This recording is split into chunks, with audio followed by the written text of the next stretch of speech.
Hi, in this video I'm going to show you how to connect Supabase to Base44.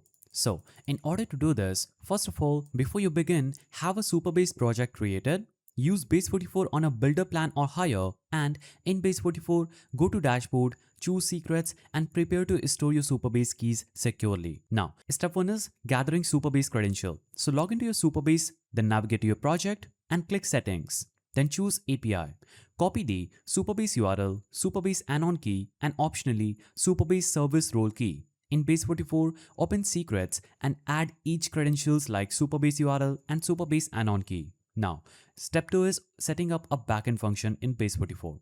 So in Base44, go to app setting, choose enable backend function, then create a new backend function that will call Supabase APIs to read or write table data. An example snippet inside the function will look something like this. Here, you'll have to replace your table with Supabase table name. Now, step 3 is connecting the front-end components to Supabase via Base44. So in your Base44 app UI, add action handlers that call your backend function above. For example, when a user signs up or submits a form, call your Supabase function to insert a record. You might also via UI to fetch data from Supabase via backend functions. Now, in the Base44 preview or test mode, trigger the flows you set like data fetch, form submit, and check Supabase table entries appear correctly. In Supabase dashboard, choose table editor and see the records created or updated. Fix any CORS, permissions, or RLS, that is row level security issues on Supabase as necessary. If you found this guide helpful,